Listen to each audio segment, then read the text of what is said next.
There we go. We are live. Healthy topics. Dr. Aliah, how you doing? I'm good. How are you I'm doing good. on this cold morning? Very cold. I know. How's your morning going so far? Morning is good. I already treated one patient, did some business work early this morning, and now I'm here with you. So we're rocking and rolling. Right. Starting bright and early. Yep, you know it. So I got some questions written down. I'm excited. You know. So today's topic is sharp pains, that hit out of nowhere. Yep. Like your upper back, lower back, arms, legs, even your feet. Yep. Um is this just something that happens as we get older, or is it like our bodies finally reacting to years of being active, physical, and pushing ourselves when we were younger? So, great question. It can be a combination of all the things you just said. I do find that even will speak personally, not even professionally yet. When I went over that 30 age limit, you start to feel things a little bit more. So my patients get mad when I say that. I'm not saying I'm old. I'm just saying as you do start to get older, you start to feel things a little bit more. But to your point, that's where even as we get older, we have to kind of do the opposite of what we might have been doing all throughout our younger years. And when I say the opposite, I mean, paying attention to these little aches and pains and giving them some love, doing some strength training.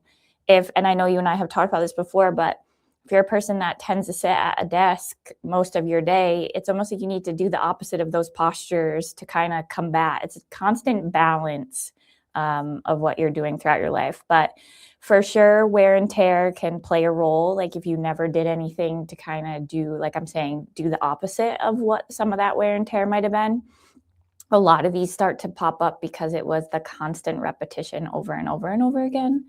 But for sure. And I notice a lot of times with my patients when we're talking about these random, aches and pains that pop up, it's more because their muscles just don't have the endurance to kind of tolerate it anymore. So, it's not just, hey, I flipped the switch and now I have a pain.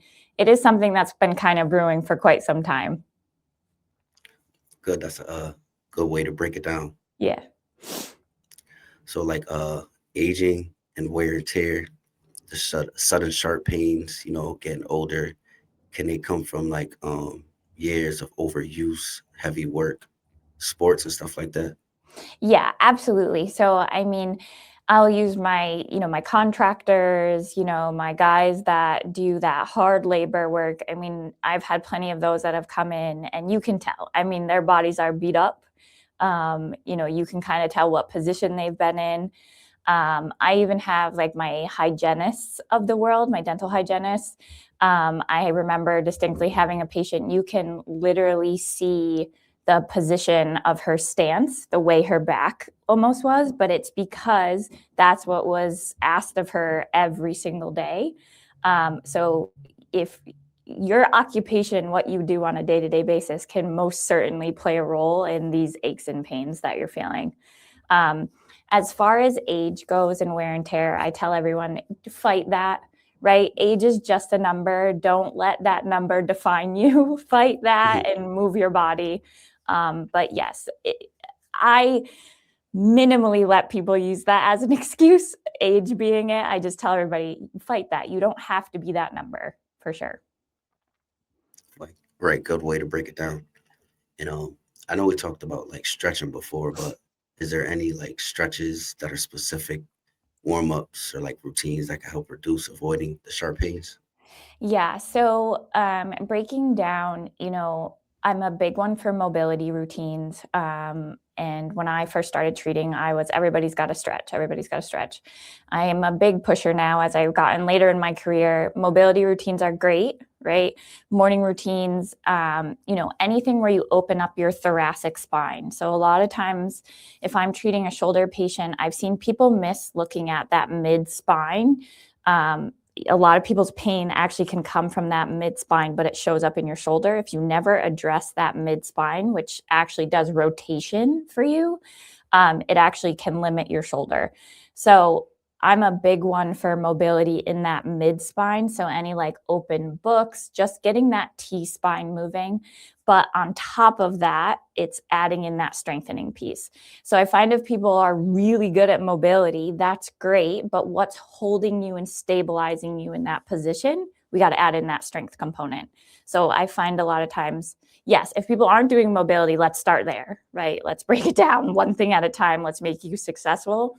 But I, even more later on in my career, it's been, we got to work on stability. We got to get you stronger. And I'm not saying powerlifting 1 rep max stronger. I'm saying your muscles need to be able to hold you throughout the day. Right. So that mid spine is very important. Mid spine, if I can scream anything to the rooftops today, mid spine, if we're going to focus on one thing, making sure that thoracic spine is doing its job. Because what happens is when it doesn't, above, so let's talk about your neck for a second, can get super stiff, right? And then your back, your low back, can also start to overcompensate. And then it has too much motion, which is sometimes not a good thing. And then that can really start to show up as pain. But in actuality, the low back isn't the issue. It's actually that mid spine that's not moving the way it needs to. So that's where that whole song of everything's connected to each other really starts to play a role. Right. So that mid spine. Yep. And like when the pain hits, what should someone do in the moment? What are like the best steps during or right after the sharp pain flares up? So, great question. It depends on what kind of pain we're talking about, obviously, right? If there's no mechanism of injury, they didn't fall, anything like that, and we're talking just more or less like a muscle spasm, or hey, I turned wrong and something kind of felt tweaky. I tell people, yes, give it that 24 hours to kind of settle down, but right after that, I want you to start moving. I know it sounds counterintuitive because most people are like, Aliah, I don't want to move because it hurts. But the more you let that settle in, the stiffer it's going to get and the harder it's going to be for you then to move. That would be my biggest thing. You're going to start to gently move into that restriction or that painful point because you want your body to kind of start to settle down, or else it stays in that heightened pain kind of circuit that can start. So I tell everybody, movement is medicine. So take that 24 hours, let it kind of settle if you need it, and then try to resume normal activity again for sure, as quick as you can. Right. So like you just got to stay active, basically. Yeah. And again, within safe reasons, I'm not telling people to go do somersaults and jumping jacks, but the whole like, let's just sit and hope it gets better usually is not the answer. Right. And like pain relief options, many people use products like I used before, which I think works. What did you say you used? Icy hot. Icy hot. Okay. Yeah. Do you know any other creams or balms or natural stuff that could help? Yeah, so icy hot is great from like a topical standpoint, obviously, to kind of just decrease that overall sensation of pain. I am not a huge pusher for ice anymore. My tune has really changed about icing. I believe movement is way better than just sitting and putting an ice pack on. And reality of it is, you really aren't even getting to the depth of the tissue you're trying to get to with ice. If people need it, I say heat way more than ice. But any type of cream, those biofreezes, icy hot, like you're saying, any anything that is going to provide that pain relief so you can kind of get to the movement faster, I'm totally for. So people will often ask me, they're like, what about acupuncture? I'm like, if that's going to help you get back to movement faster, I'm for it. Within safe reasons, obviously. But any of those type of topical creams are usually pretty helpful in the early stages. We do something in physical therapy. It's a modality that actually people can order off Amazon too. It's called e-stim. When it's used appropriately, it's super beneficial. Sometimes patients get too reliant on it, and then it's like, well, you're putting this on every day. You shouldn't have to. So again, different modalities are beneficial, in the early stages to just decrease that overall pain circuit that's going on. Great way to break that down. And like prevention for the future, what are like daily habits or lifestyle changes that can help long term? regular exercises, hydration, posture, stuff like Yeah. that? So posture is a biggie. I know we talked about this a few weeks ago. Anything where we're sitting at the computer, right? Just checking yourself every once in a while.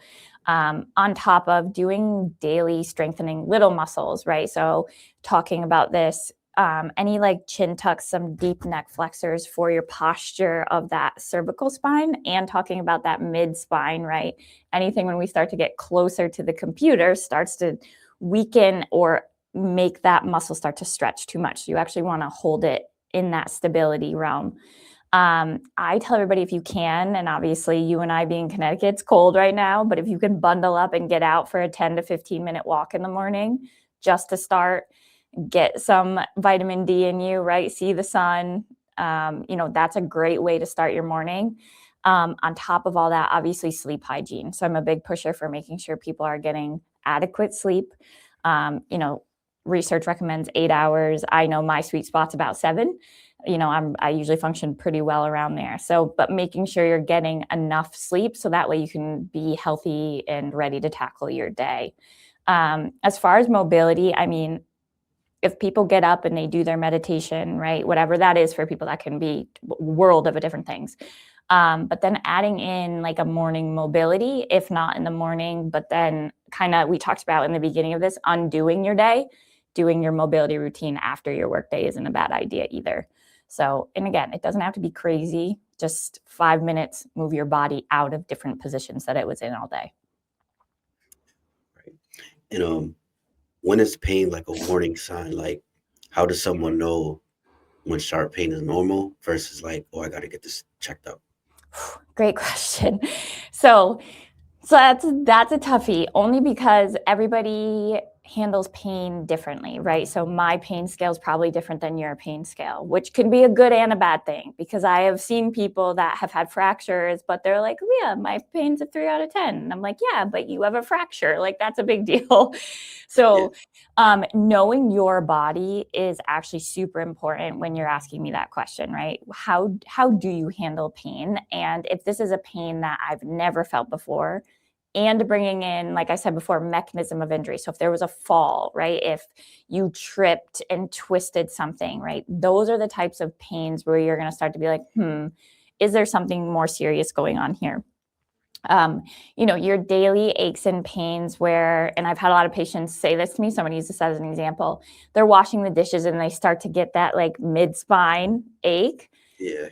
That's an ache that I'm going to say, hey, we need to work on those back postural muscles to increase your endurance so you can handle doing the dishes at the end of the day, right? So that's not like a red alarm, like, hey, something more serious is going on. I tell everybody like that sharp shooting pain, that once in a while is fine, but it continue. You notice like that pattern constant, every day you're starting to get it. That's when I would start to be like, what's going on here? But again, I think it's knowing your body and paying attention to it a lot of times. Right. Yeah, and that's very important to know the difference between a normal one and a got to get this checked out. A big thing that I will say too, and this has probably been my hardest thing to explain to a patient, if you didn't do sports or you didn't work out, knowing the difference between soreness and pain is actually very hard to explain to people sometimes. There's a level of soreness. Hey, I didn't use this muscle or haven't used this muscle in a very long time. And that muscle gets sore and it's like, oh, wow, like I'm turning back on, versus pain where it's like, this is sharp, it hurts. Like those are two totally different worlds we're talking about there. Right. And could like diet or vitamins play a role in pains or no? Yeah, absolutely. So I think we're seeing this more and more, and I think more and more people are starting to talk about it. I mean, diet for sure. I don't think people realize sometimes how much.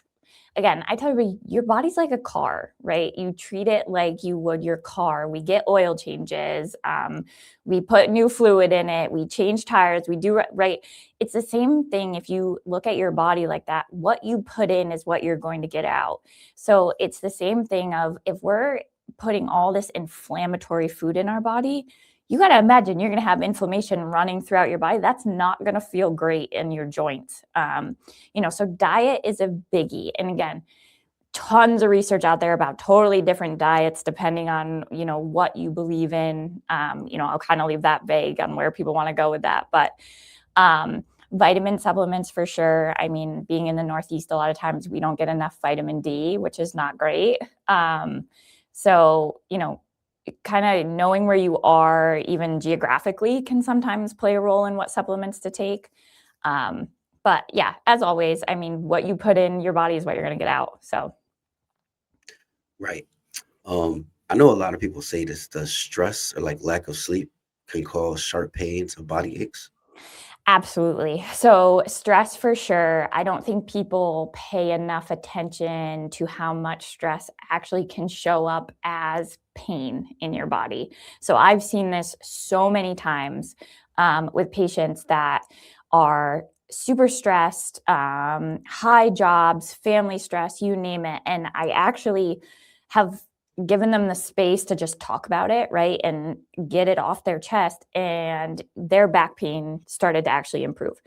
So I think people don't realize sometimes stress, you feel that in your body, you hold it in different places.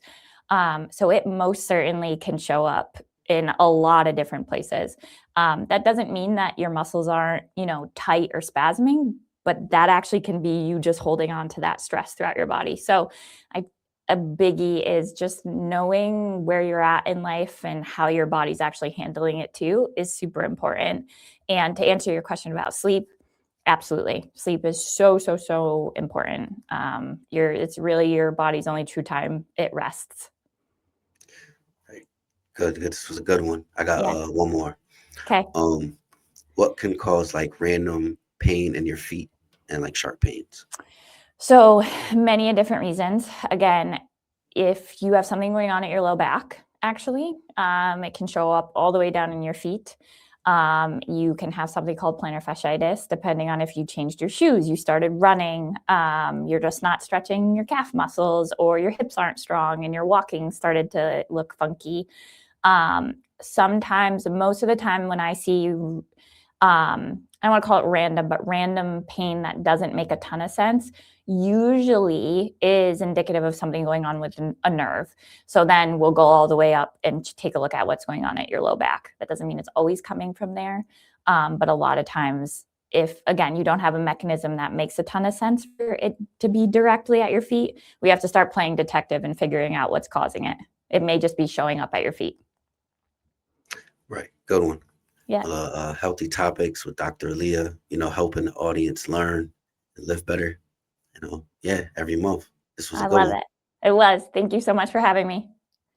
Right. And real quick, can you tell everybody where to sign up for your school? Yeah, absolutely. So head on over to the Balance Blueprint. There's a link in the bio, and you have access to our entire school community. And if you want to hit that upgrade button, you get one-on-one VIP access to me. But in that standard tier, you're going to get access to all of our classrooms and 3-month build outs of programs for preventative measures. And just in case you are in pain, they're there for you too. So we are here for you. So head on over. No reason to stay in pain. Right. So go sign up now. Go sign up now. Link in that bio. Right. Appreciate it. And see you next episode. Yes, thank you. All right. Peace. Bye.